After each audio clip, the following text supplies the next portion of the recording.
Ni, nak Abi dah ni. Ustazah kata nak Abi, sambung lagi. Aisyah memakaikan wangian. Biarkan pasangan sikat rambut. Isteri perhatian tabiat Nabi.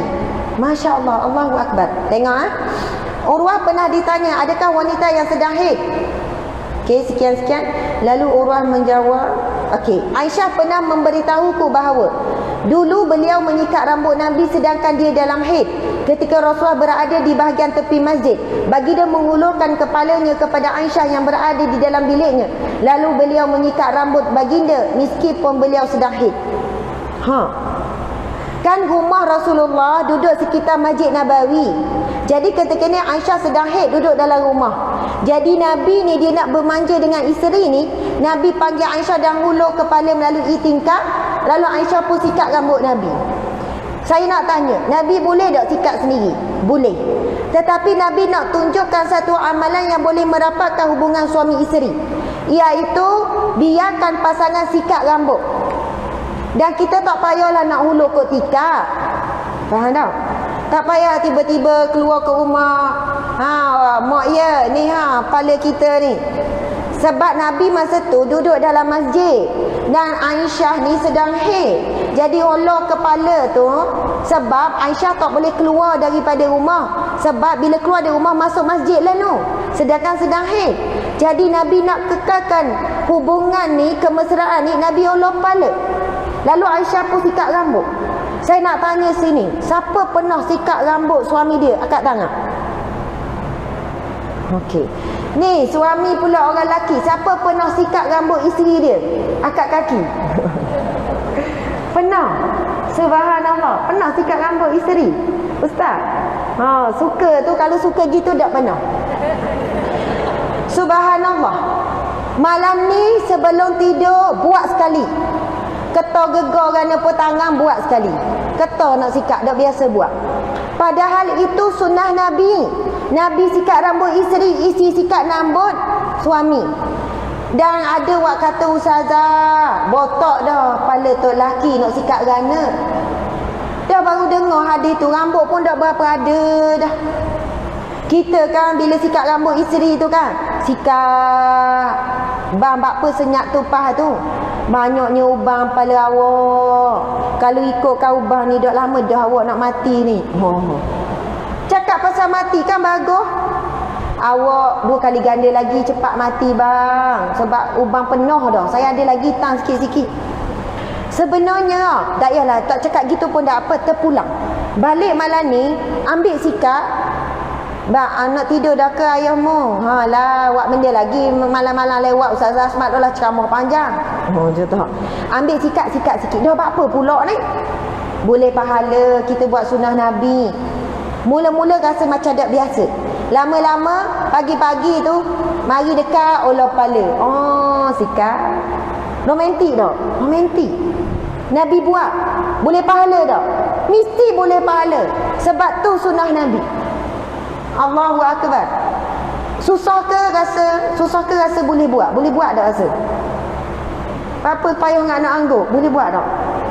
Biarlah kecil hati ke rasa macam tak suka, nak tengok muka pun tak suka. Mana tahu dengan sikat rambut tiba-tiba bercantum balik cinta kasih sayang. Rupanya sebab apa kita selama ni tinggalkan sunnah Nabi dalam rumah tangga. Kita tak cuba buat sunnah Nabi, sebab itu kita dah makin jauh, makin kurang mesra. Nabi dengan isteri walaupun dah di usia tua, memang masih lagi berkasih sayang, mesra dan sebagainya. Okey, yang terakhir, berapa kali terakhir Ustazah? Aisyah pakaikan wangian pada Nabi. Daripada Aisyah isteri Nabi berkata, dulu aku memakaikan wangian pada Rasulullah sempena mengerjakan ihram sebelum baginda berihram. Begitu juga sempena tahallul sebelum baginda bertawaf di Baitullah. Dan ada juga khabar cerita yang lain Rasulullah memakaikan wangian kepada isteri, tapi untuk di rumah sajalah. Jadi kita ni kan, suami kita ni kan, janganlah kita ni Allah hapaknya bau awak, tak usah komen lah. Ambil minyak wangi, sembuh.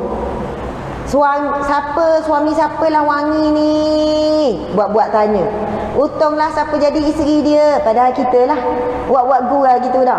Jadi suami pun letak minyak wangi. Ya Allah, romantiknya Rasulullah dengan para isteri. Okey, ni betul-betul terakhir. Ingatlah sungguh-sungguh. iaitu Nabi rawat isteri yang sakit.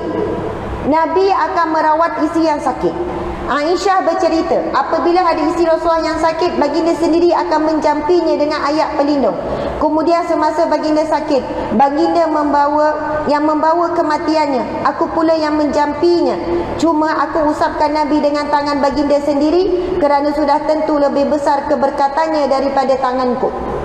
Maksud jampi ni bukan jampi-jampi serapah dah. Baca doa.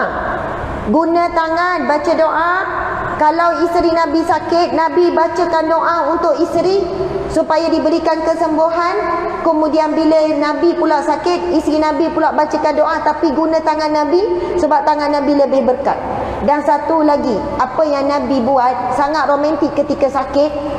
Ini diceritakan daripada Urwah, daripada Aisyah bahawa beliau menyuruh supaya dihidangkan talbinah, sejenis bubuk untuk orang yang sakit dan orang yang sedang bersedih atas musibah yang menimpanya. Beliau berkata, dulu aku mendengar Rasulullah sallallahu alaihi wasallam bersabda, sungguh talbinah dapat melegakan hati orang sakit dan menghilangkan kesedihan. Subhanallah, Allahu akbar. Nabi bila ada isteri yang demam, ada isteri yang sakit, antaranya ada banyak lagi kisah. Kalau isteri demam, Nabi akan meratakan air tu, sapu air dengan bacakan zikir-zikirlah doa. Maksud Nabi akan merawat isterinya sendiri. Dan kita mungkin insya-Allah lah kalau demam, suami buat benda. Suami mari tak sapu air ke, letak atas dahi ke. Ada yang ngeleng, jangan kuat sangat, takut nampak sangat. Tapi ada setengah, kalau isteri sakit, dia pun pergilah bawa pergi jumpa doktor. Tak apa juga. Lepas tu bawa balik rumah, tok lelaki pun dah ada obat tu, makan lah. Jangan nak mabazir pula. Allah lah, sakit demam, kau sakit rasa. Tapi bayangkan, ni pokcik-pokcik, isteri demam. Memanglah kita ni mungkin tak sampai tahap Rasulullah. Rasulullah dia rawat isteri. Dia akan sejukkan badan yang panas itu dengan air. Kemudian Rasulullah akan bacakan jampi. Kemudian Rasulullah buat satu bubur namanya talbinah.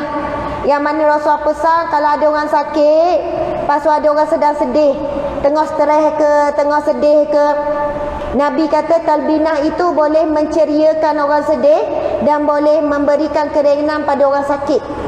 Jadi mungkinlah suami kita tak sampai tahap buat bubur ke kita. Rasanya kalau demam suami buat bubur, kita punya kanja kejut tu daripada dah boleh bangun duduk dah. Bubur, mari mana bubur ni? No. Saya masak tadi. Biar sungguh. Pergi tu dapur tengok betul tak masak. Wallahu alam. Tapi nak kata Nabi ni tunjuk contoh ni, fattabi'uni, maka ikutilah aku ni. Allahu akbar. Bila isteri sakit, sediakan makan. Dok kan nak suruh isteri masak lagi. Buat bubur. Kita tak apa kalau tak pandai masak, beli bubur kedai pun tak ada masalah. Tapi dah beli obat tu, tengok isteri sakit, demam, duk telata ni kan. Kuat-kuat je. Ambillah air. Lepas tu bukalah ubat. Ni saya baca sebiji ni lepas makan. Dah awak kena makan dulu bubur ni. Saya ada beli dah kedai tadi. Awak makan sikit. Isteri tu kan, orang puang kadang-kadang tu bukan dok rok sangat, tapi saja nak manja. Dok rok lah, nak angkat tangan pun dok rok weh. Lepas tu suami pun ni pun suak lah. Tahu tak suak ke? Masya Allah, Allahu akbar. Nabi memang suak ke mulut isteri. Pernah satu hari Nabi pergi ziarah seorang sahabat Nabi di kalangan wanita yang sedang sakit. Maksud Nabi pergi ziarah bukan Nabi pergi tuju kepada wanita tu. Nabi jumpa dengan suami, dengar seorang wanita yang sedang sakit, sekiranya sahabat Nabi. Lalu Nabi bersabda kepada lelaki tu, Nabi kata, sesungguhnya menyuapi makanan ke mulut isterimu itu dikira sebagai sedekah. Allahu akbar. Jadi ni orang lelaki malam ni awak dengar ni tanya bila gak awak nak sakit. Dah buat apa pula? Alah kalau awak sakit saya boleh surat ke awak. Sebab masa tu bolehlah pahala sedekah. Lama awak dah sakit, pelik pula. Buat apa kalau sakit tu royak lah. Tak payah tunggu sakit, sehat pun kalau kita suap. Tak payahlah suap sampai habis tu cadok budak. Kan nganga-nganga. Lapalah tu lelaki. Cukuplah dengan suapan pertama. Kan mula-mula nak makan nasi tu, ketar nak suap, dah biasa suap tau. Okey, nganga-nganga. Suap. Lepas tu suap ni pula. Dah tu makan sendirilah pula. Tak payah nak suap sampai habis. Tak payahlah nak cakap ketua lelaki. Sunnah Nabi bang. Nganga. Kali pertama pun cukup lah. Ambil berkat buat sunnah Nabi. Tapi Nabi kata menyuapi tu diberi pahala sedekah tu. Subhanallah. Nak menganjurkan kita ni. Saya bukan nak cerita ni kosong-kosong pakcik-makcik dak. Tapi sebab kadang-kadang tu kita tak tahu pahala mana buat boleh hantar kita ke syurga. Mungkin dengan kita buat benda tu dengan suami, dia selamat daripada riak sebab kita buat ni dalam rumah tertutup. Kita tak tahu ibadah solat kita, puasa kita, sedekah kita, tak tahu sejauh mana Allah terima ke tidak. Sebab ia sangat teruji dengan keikhlasan. Tapi buat benda-benda gini, nampak benda tu remeh. Tapi namanya sunnah Nabi, turun rahmat, turun keberkatan, kasih sayang dan sebagainya. Masya Allah. Allahu Akbar. Jadi cerita tu lah cerita yang terakhir. Nabi rawat isi sakit kurang-kurangnya kalau tak mampu nak rawat sendiri, bukalah ubat tu. Ni 2 biji ni Lepas tu isi tu pun nganga mulut. Tak payahlah sampai gitu, ambil lah sendiri Suami bawa air siap-siap, kurang-kurangnya buat gitu. Isteri kita orang puang. Tak usah, kita dah tua, tahu dah tua, tapi perlu juga gebu-gebukan kasih sayang. Jangan berkira sangat. Jangan selalu ngungkit-ngungkit. Lagi tua lagi kena jaga lidah. Sebab kita tahu, kita takut masa muda dulu isteri solehah, tapi ketika mati dicatat sebagai isteri yang banyak menyakiti hati suami. Na'udzubillahi min zalik.